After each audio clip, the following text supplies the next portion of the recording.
Hola, hola, equipo de la Universidad Iberoamericana, compañeros y profesora de escuelas cognitivas. Estamos aquí en el programa especial de Inconsciente.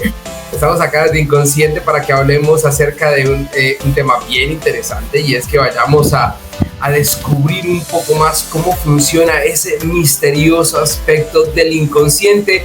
Para eso tenemos dos invitadas súper especiales.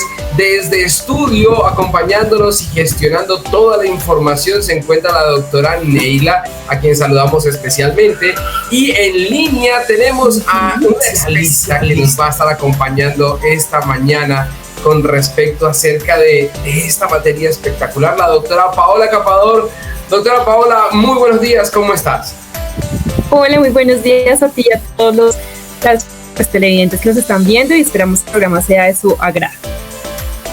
Ok, Paola, sería genial que entráramos en materia. Tenemos mucha información para compartir con nuestros televidentes el día de hoy. Me gustaría preguntarte, hablemos acerca del inconsciente cognitivo. ¿Qué significa el inconsciente cognitivo? ¿Qué podemos esperar acerca de eso?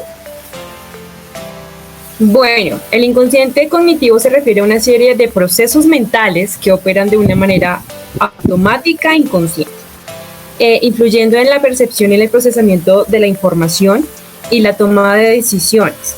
Estos procesos son fundamentales en la psicología cognitiva y han sido objeto de una investigación exhaustiva en las últimas décadas. Ok, ahora hay que hablar un poco acerca también de historia, ¿verdad? El inconsciente cognitivo es algo que no es reciente.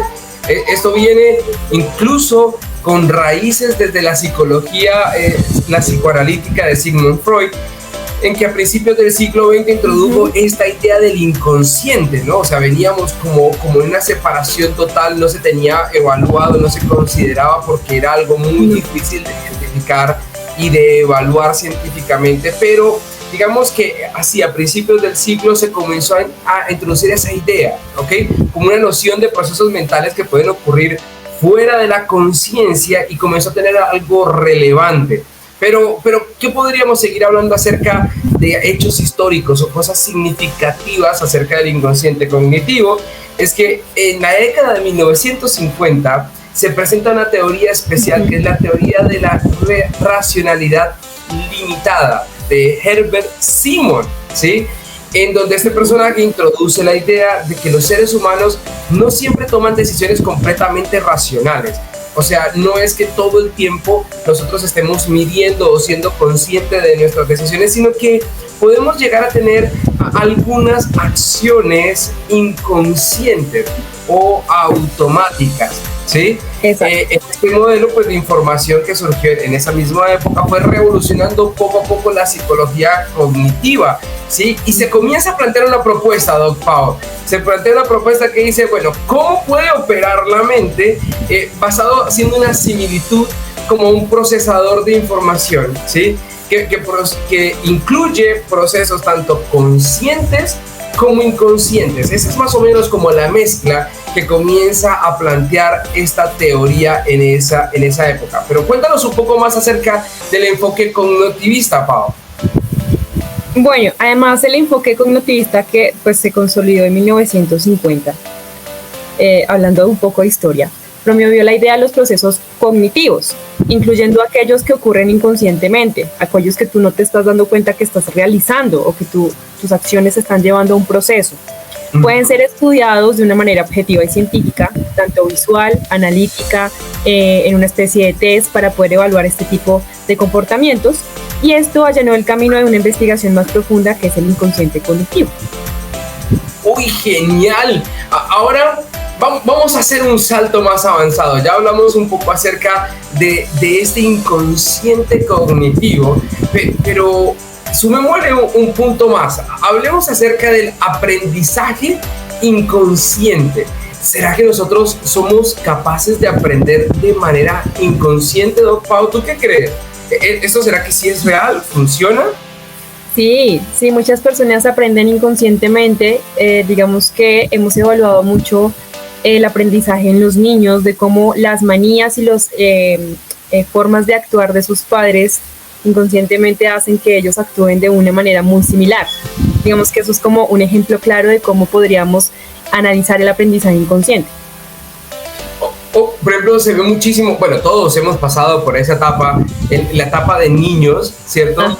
Cuando nosotros estamos aprendiendo a través de el modelado, de lo que estamos viendo en los demás, la cultura, el ambiente, muchas cosas que posiblemente no se estudian en un libro, sino que son formas de hacer, que uno dice, nosotros en casa no sabemos por qué tenemos la costumbre de hacer tal cosa, pero es algo que viene casi como genético, ¿sí? Es algo que es totalmente intuitivo, que se va aprendiendo. Eso tiene que ver incluso mucho con las habilidades motoras. Por ejemplo, aprender a andar en bicicleta, conducir un automóvil, ¿sí? Son elementos motoros que a menudo se adquieren de manera inconsciente. ¿Sí?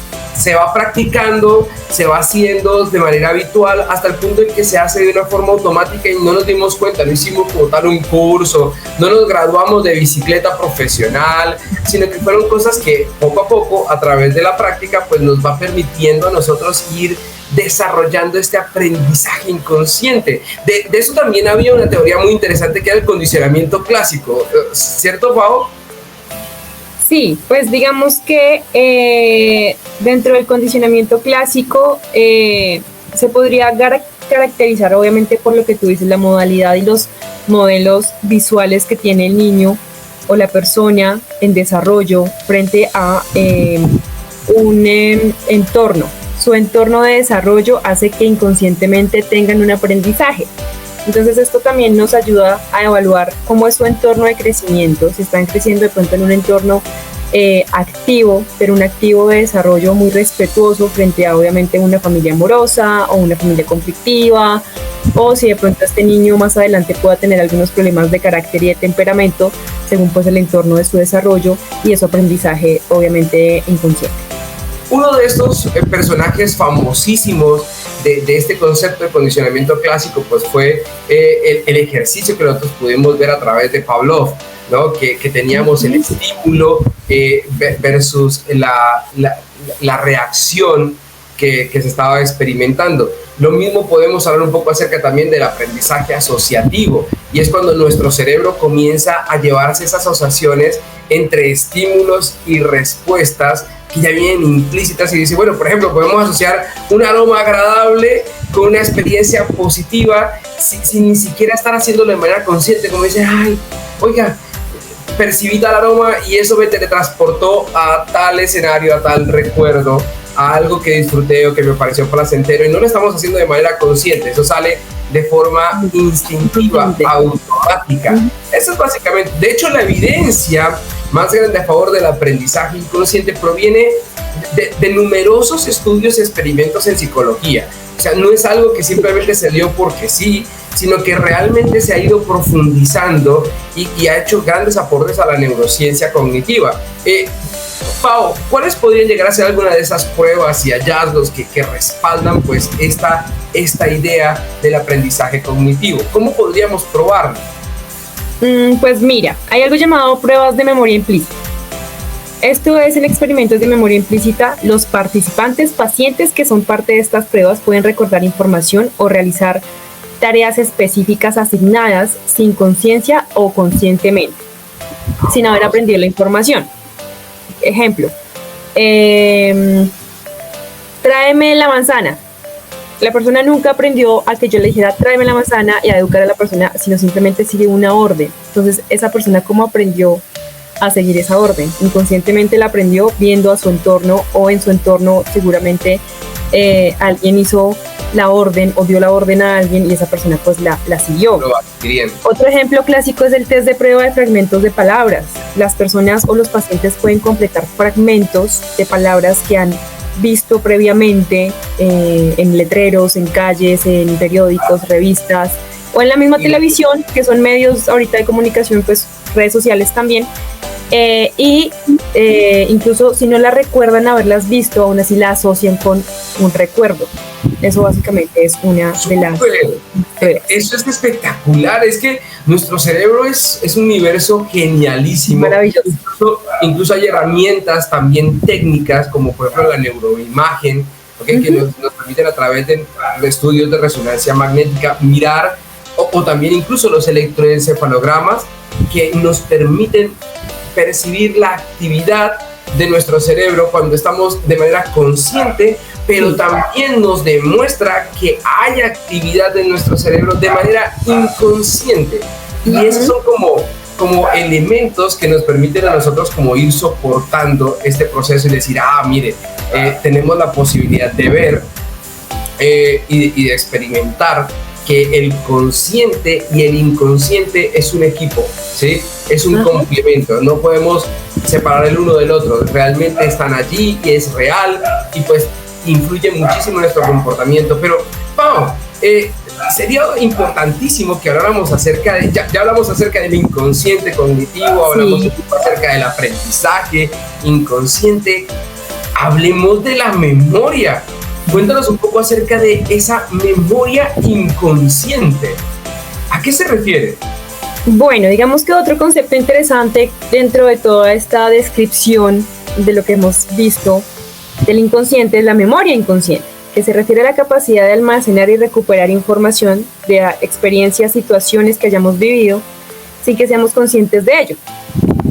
En un momento dado, una situación específica. A diferencia de la memoria consciente, digamos que en la que recordamos de manera deliberada y consciente eventos pasados, la memoria inconsciente es la que opera de manera más automática y subyacente. Aquí ya hay una exploración de este concepto, digamos, de la evidencia a su favor, y pues hay varias, digamos, ramas o conceptos específicos de memoria inconsciente. Que lo soportan. Por ejemplo, podría ser la memoria implícita. Totalmente. La memoria implícita es la memoria inconsciente que se manifiesta a menudo a través de la memoria implícita.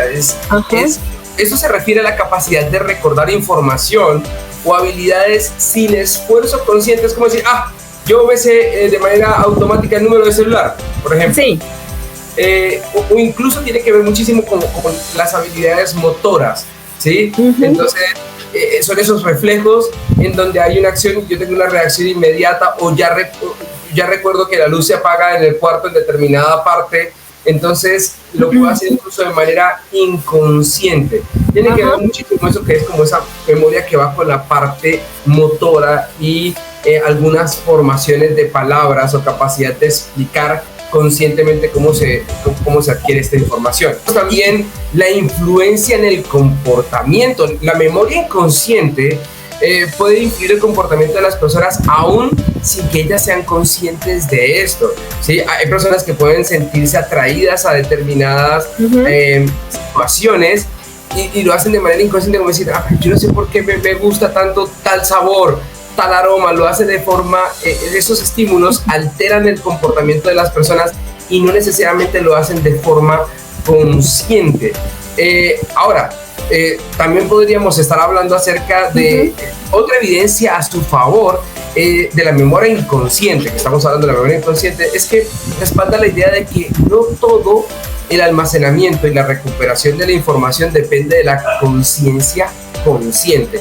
O sea, no todo lo que entra a nuestra supercomputadora de información pasa necesariamente por la conciencia, sino que hay muchos estímulos que incluso nosotros no logramos detectar conscientemente, pero que sí los está percibiendo nuestros sentidos, y esa información sí está llegando a nuestro cerebro. Nuestra mente es capaz de procesar y recordar información de manera automática, ¿sí?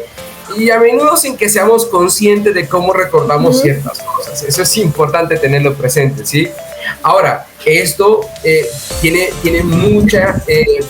muchos campos de implicación. Creo que uno de los más famosos, doctora Paola, de cómo se aprovecha esta memoria inconsciente es lo que se utiliza a través de la publicidad, anuncios en televisión, lo que vemos en redes sociales, los colores, los sonidos, las ubicaciones de los textos, hacen que trabajen muy fuertemente los equipos de marketing, dejando este tipo de mensajes dentro de la memoria inconsciente, ¿cierto?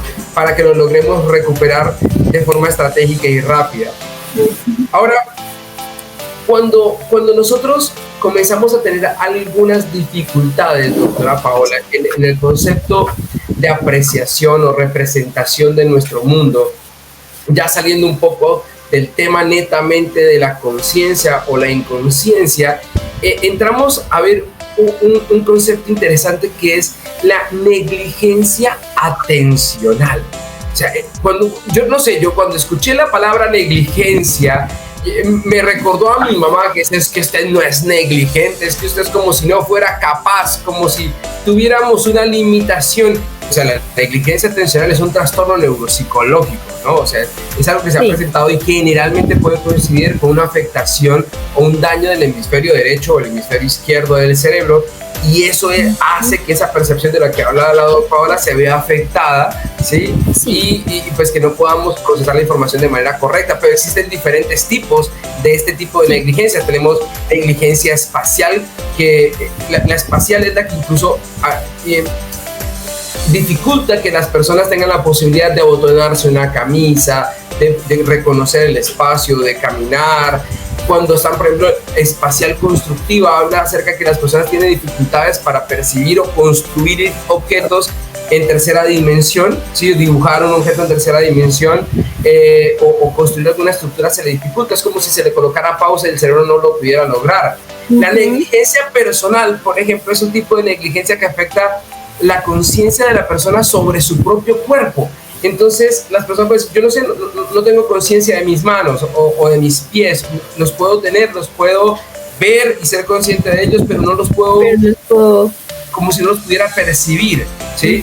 Eso va con el tema del aseo, la vestimenta, el autocuidado también. Y ya para complementar un poco sobre la negligencia atencional, pues obviamente es también conocida como heminegligencia o síndrome de negligencia especial unilateral. Esto es un trastorno neuropsicológico, como decías tú, Darío, en el cual una persona tiene dificultades para presentar atención o ser consciente de un lado del espacio, situación que se está viviendo en su alrededor, generalmente al lado opuesto del lado del daño cerebral que tenga en el momento.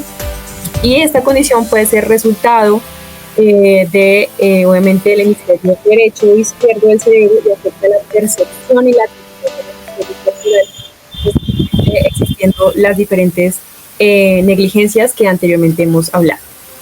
Doc Pao, hablemos un poco acerca, ya para ir cerrando nuestro tiempo, podemos explorar dos tipos de síndromes neuropsicológicos que pueden llegar a afectar la percepción y la atención de las personas, que son de pronto muy, muy comunes. Y voy a mencionar lo que es el síndrome de heminegligencia, que estábamos hablando un poco de lo que estábamos hablando, ¿sí? Este síndrome lo representa una persona que tiene falta de atención o conciencia hacia un lado del espacio. Nosotros lo vemos y es cuando generalmente le dicen, miren, necesitamos que hagan el dibujo de un reloj, ¿sí? Entonces ellos hacen el dibujo del reloj y comienzan a colocar las horas, pero todo lo acomoda hacia el lado, por ejemplo, derecho. ¿Sí? Y no logran completar el círculo completo como el reloj normal, sino que todo quedan los números apilados hacia un costado, ¿sí? Eso nos puede estar mostrando a nosotros que esa persona está teniendo un síndrome de heminegligencia, ¿sí? Y otro que podríamos hablar es el síndrome de hemianopsia. La hemianopsia es una disociación que involucra la percepción visual, ¿sí? En este síndrome, la persona experimenta una pérdida de la visión en un hemisferio del campo visual debido a un daño cerebral. O sea, es como si no lograra ver en un espacio, ¿listo? Pero su atención y su capacidad de procesamiento visual pueden permanecer relativamente intactos. O sea, son las personas que se conocen como que no pueden ver, pero su sistema visual está funcionando perfecto, ¿sí? Exacto. Tienen su función visual, logran percibir los objetos, pero el cerebro no recibe la información del campo visual. Y eso, pues obviamente los puede afectar muchísimo. Doctora Paola, llegamos al final de nuestro programa Inconscientes. Estamos muy agradecidos por haber compartido con nosotros esta mañana, doctora Paola. Gracias por sus conocimientos. A la doctora Neila, también estuvo detrás de bambalinas construyendo todo este espacio. Esperamos vernos en una próxima oportunidad. Gracias, profe y compañeros de escuelas. Esperamos seguirnos viendo en este cierre de semestre y nos vemos en una próxima oportunidad. Bye, bye.